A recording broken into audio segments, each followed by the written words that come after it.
Hello दोस्तों, एक बार फिर से स्वागत है हमारे यूट्यूब चैनल पढ़ाई करो पे।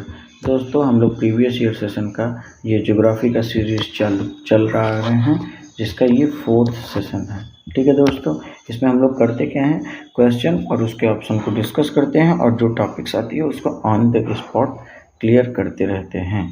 तो आइए दोस्तों, अपना सेशन चालू करते हैं। दोस्तों, सेशन चालू करने से पहले आप सबसे एक रिक्वेस्ट है कि हमारे चैनल को सब्सक्राइब नहीं किए हैं तो सब्सक्राइब जरूर कर लें और अपने दोस्तों तक शेयर भी करें। ठीक है दोस्तों, तो आइए शुरू करते हैं अपने सेशन को। तो पहला क्वेश्चन है, the direction of air flow affect by earth rotation. जो हवा की जो गति है, हवा का जो फ्लो है, वो अर्थ की रोटेशन से अफेक्ट करता है, उसको क्या बोलते हैं? तो उसको हम लोग क्या बोलते हैं? अल नीनो प्रभाव, ला नीनो प्रभाव, कोरियोलिस का प्रभाव या नन ऑफ दीज।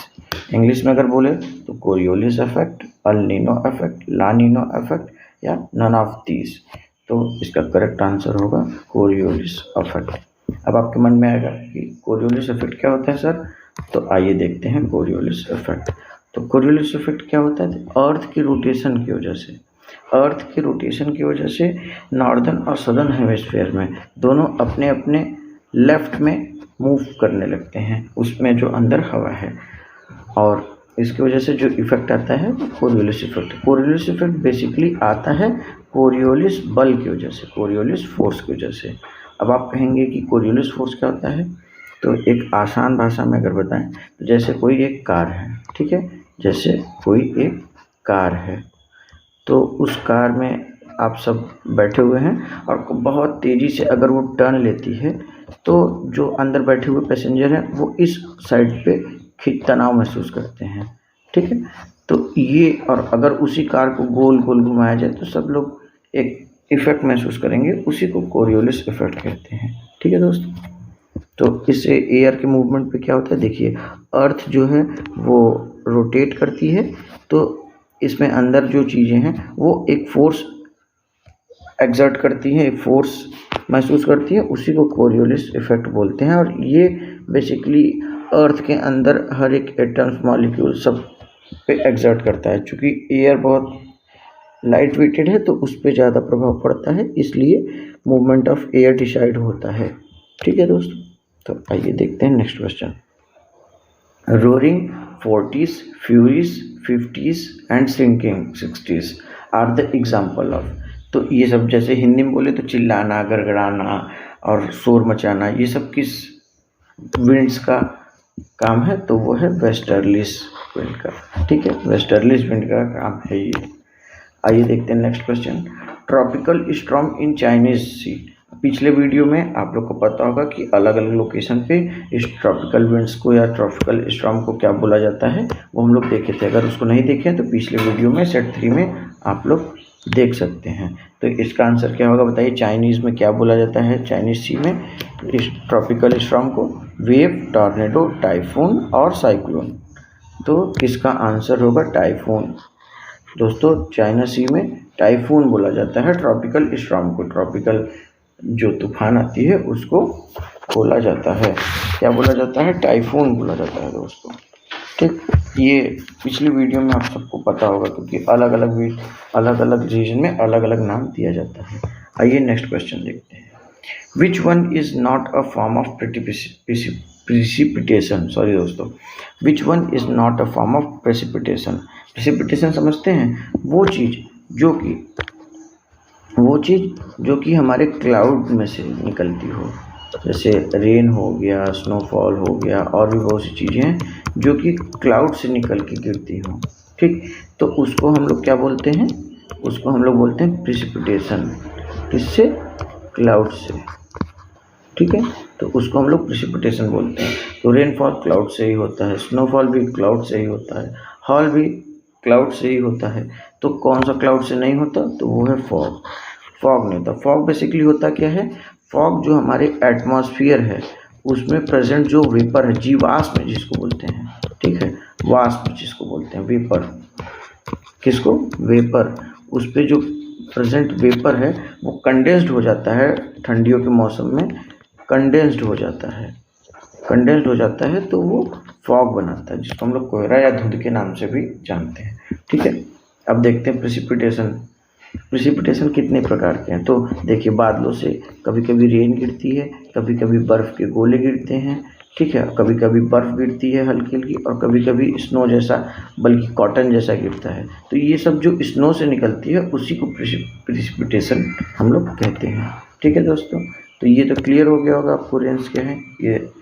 आइए देखते हैं नेक्स्ट क्वेश्चन। हाँ दोस्तों, ये सारे क्वेश्चन जो हैं ये सब CUET और पेट से ही लिए गए हैं। ठीक है, तो सारे क्वेश्चन प्रीवियस ईयर ही यहाँ प्रैक्टिस कराए जा रहे हैं, आप लोग निश्चिंत रहें।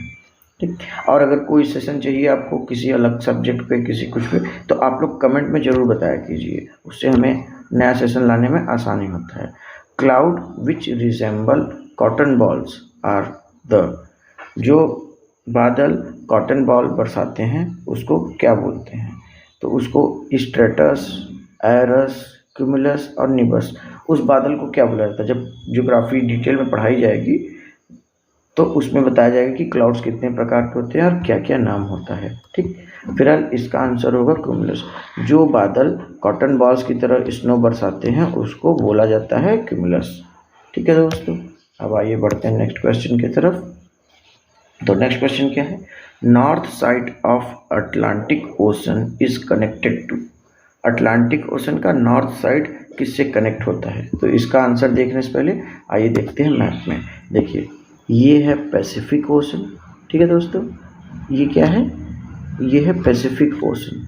ठीक, ये है पैसिफिक ओशन जो कि नॉर्थ और साउथ में है। ये है अटलांटिक ओशन, ये है इंडियन ओशन। ठीक, तो और ये नॉर्थ और साउथ पैसिफिक ओशन का ही पार्ट है, अगर इसको हम लोग ऐसे जोड़ दें तो, क्योंकि अर्थ तो सर्कुलर फॉर्म में है, ग्लोब है। ठीक, तो पूछा गया क्वेश्चन हमारा ये पूछा है कि नॉर्थ साइड, हमारा क्वेश्चन पूछा है north side of Atlantic ocean किससे कनेक्ट होता है।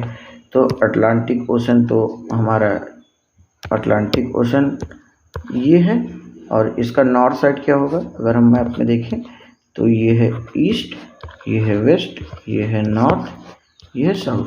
तो नॉर्थ में अटलांटिक ओशन किससे कनेक्ट है, तो ये है आर्कटिक ओशन से। किससे कनेक्ट है, आर्कटिक ओशन से दोस्तों। तो इसका करेक्ट आंसर क्या हो जाएगा, आर्कटिक ओशन।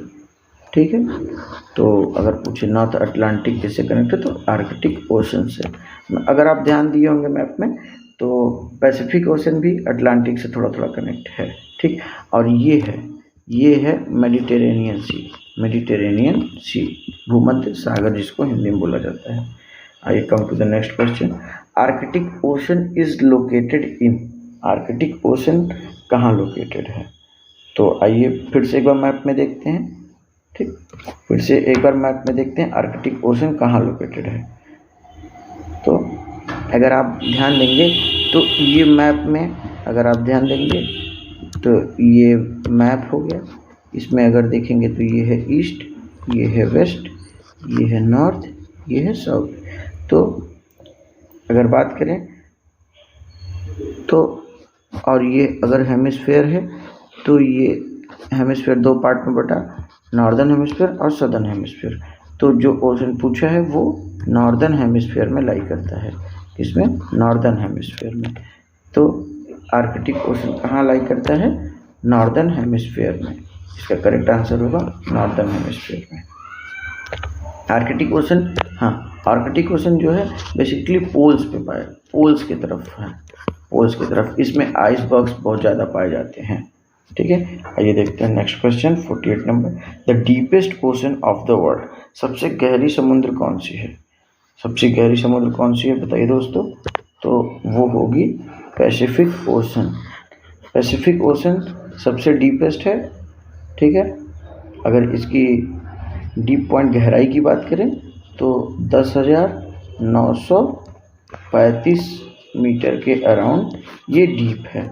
ठीक है दोस्तों, और इसको बोलते हैं चैलेंजर द्वीप में, ये मारियाना ट्रेंच इसका नाम है। क्या नाम है, मारियाना ट्रेंच। ठीक है दोस्तों, और अगर बात करें इंडियन ओशन की, अगर हम बात करें इंडियन ओशन की। तो इंडियन ओशन में सुंड्रा डीप में जावा ट्रेंच है। क्या है? Java trench.